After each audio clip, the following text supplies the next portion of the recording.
आजपासून मराठा समाजाने करण्याच्या गोष्टी. 1. विद्यार्थ्यांनी शिक्षणावर भर द्यायचा आहे. 2. एकमेकांना नोकरी, व्यवसायासाठी मदत करायची आहे. 3. मराठा समाज सोबतचे जुने वाद विसरायचे आहेत. 4. सर्व मराठा संघटनांमधून जमेल इतकं काम करायचं आहे.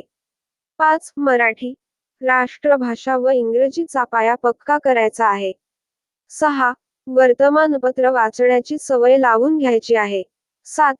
भावांसोबत चांगलं राहायचं आहे. जमिनीचे वाद आपसात मिटवा, कोर्टात नको. 8. सर्वांना सोबत घेत प्रगती करायची आहे.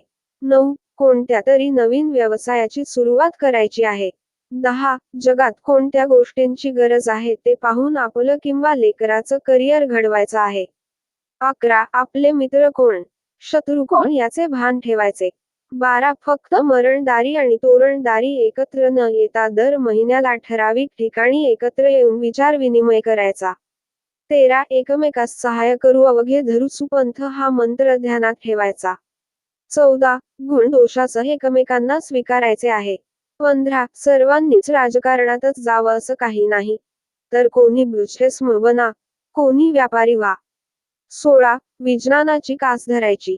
देवाला माना पण कोणत्याही भोंदू बाबाच्या नादी लागू नका. 17. खोट्या प्रतिष्ठेच्या नांदी लागायचे नाही.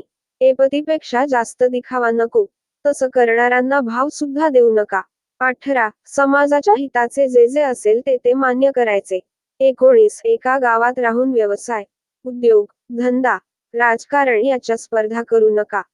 या सर्व गोष्टीचं केंद्रीकरण करा, म्हणजे शहरात धंदा टाका पण गावात खेकड्यासारखं करू नका.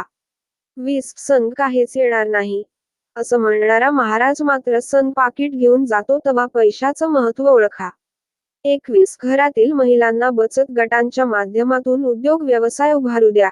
22. मुलींना आवर्जून शिकवा, कारण आता मुलींचं संपूर्ण शिक्षण मोफत केलं आहे. 23. आपल्या घरातील महिला जर योग्य निर्णय घेत असेल तर तिचं ऐका. 24. शेती विकू नका पण केवळ शेतीवरच अवलंबून सुद्धा राहू नका. 25. स्वतःच्या जातीला सहकार्य करत असताना इतरांना हिणवू नका अथवा कमी लेखू नका.